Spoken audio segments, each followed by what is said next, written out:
In this video, we're going to take a look at the elimination method. A lot of students often forget about the elimination method, but it can be a more efficient method for specific problems than the substitution method, which students are so often inclined to use right away. In the elimination method, our goal is to create opposite coefficients. Sometimes those coefficients of our variables are already opposite, in which case we don't need to do anything. Our goal is to create opposite coefficients only if necessary, and then to add our two equations together in order to eliminate one of the variables. We don't know how to solve something if it has two variables in it to just identify a single value for the variable, but we can if we eliminate one. So if we take a look at our first example, we see that we have a positive y and a negative y. Well, those are already opposite coefficients. So I'm going to add my two equations vertically, or elementary style, where I just add straight up and down. I get 2x. If these are indeed opposite, then they should cancel. They should add to 0, which happens here. And then 4 plus 8 is 12.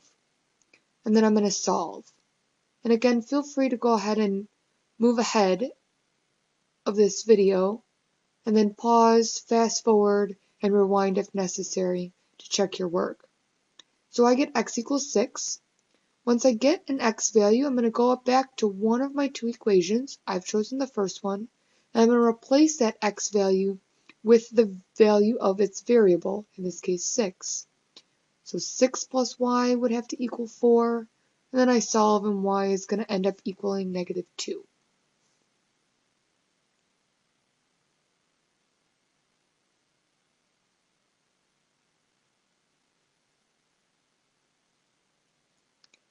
For every solution to a system of equations, I want an ordered pair. So it's important that you always write your final answer as an ordered pair.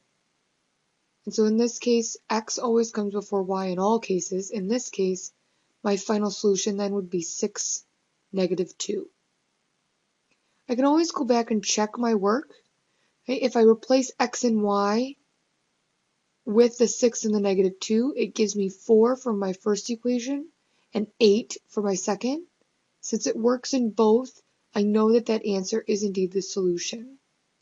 If I take a look at my second example, I notice I have an opposite for my y and a plus 3. I have a 2x and a 2x in both equations, which are really close, but not opposite. So I'm going to choose to eliminate the x's, but I can't just add them right now. In order to create opposites, I need to multiply one of these equations by negative 1. If I multiply 1 by a negative, that will give me negative 2, which is the opposite of positive 2x. I have to distribute that negative sign, or negative 1, to all three terms in my first equation. Whatever I decide to do, I have to do to the entire equation. So it gives me negative 2x plus y, which will now equal positive 5. I didn't need to do anything to my second equation, but I'm just going to rewrite it underneath my new first equation so that I can add vertically.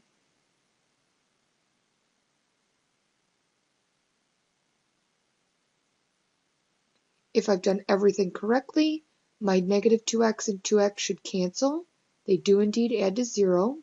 So now I have just my y's left, so 4y equals 8. And so then y is going to equal 2.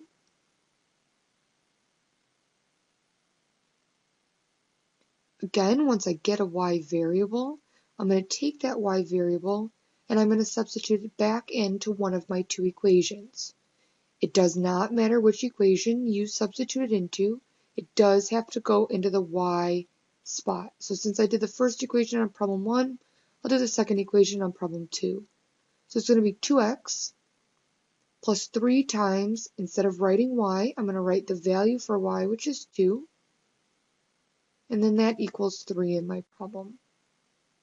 I'm going to solve this.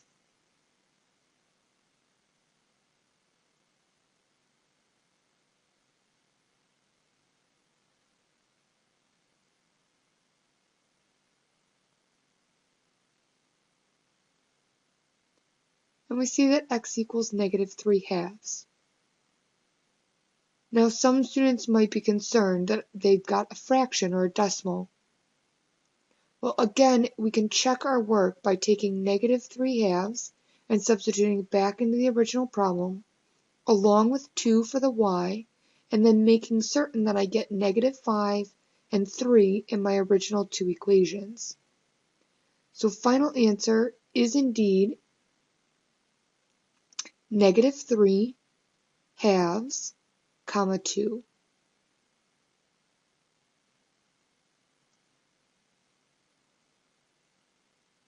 And again, that does check out. 2 times -3/2 minus 2 does give me -5.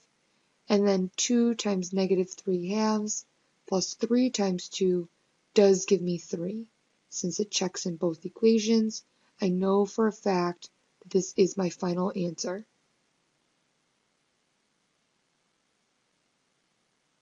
In my third example, I don't have anything that looks like exact opposites. 3 and 5 aren't opposite. 2 and 10 aren't. But I can multiply 2 by a number that will get me the opposite of 10, which is -10. So I'm asking myself 2 times what would give me -10, and that would be 2 times -5. So I'm going to distribute or multiply that 5 times all three terms and get a new first equation.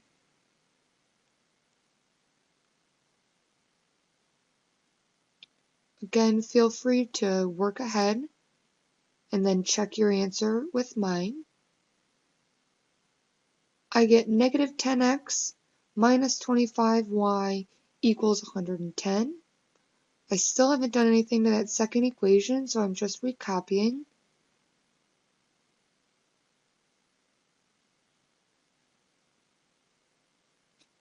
I add those two equations vertically. Since everything worked out, my x values do cancel.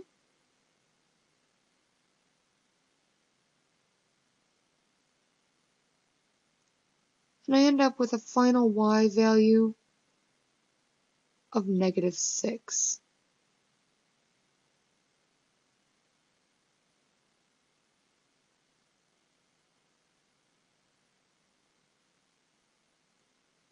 If I substitute -6 in for the y value, again, any equation, I'm choosing the second one. I have 10 times x plus 3 times, instead of writing y, I write -6. And then equals 22.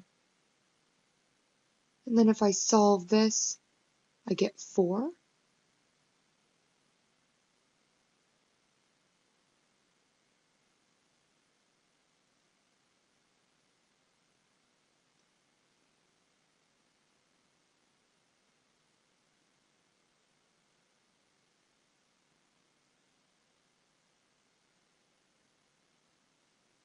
So my final answer is the ordered pair 4, -6.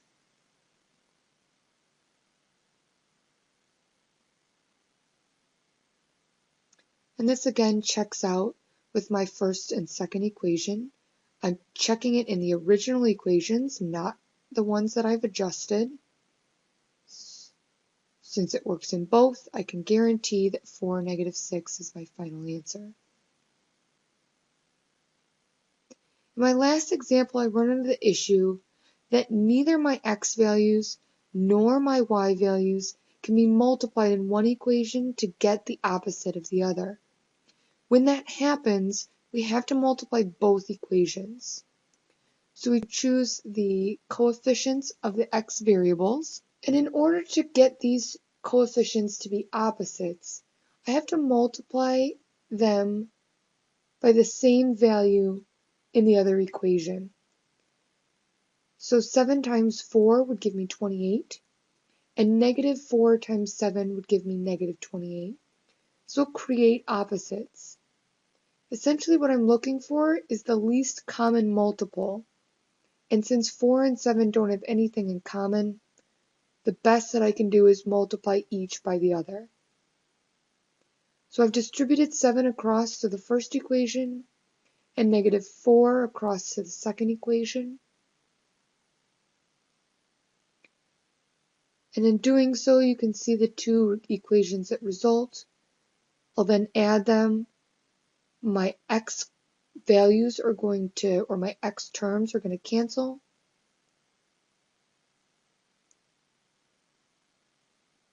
And I end up getting y to equal 5.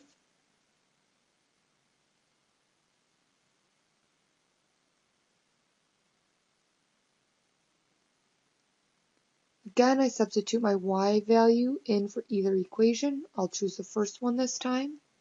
Again, I'm using the original equation, so 4 times x plus 2 times my y value, which is 5, and that equals 14. When I solve this, I get x to equal 1.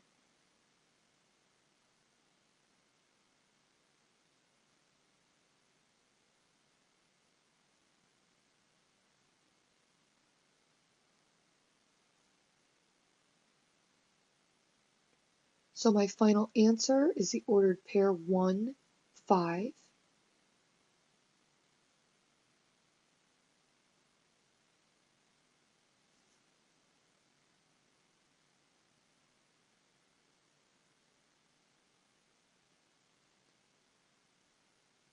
And once again, I'm double checking my work. 1 and 5 into my original give me 14 and -8. I appreciate the opportunity to be able to check because I can guarantee whether or not my solution is right, or I can determine before I turn in a quiz or a test whether or not I've made a mistake and need to correct. In summary, remember your goal is to create opposite coefficients for the variables if needed, and then to add to eliminate one of the variables. All of your final answers should be ordered pairs.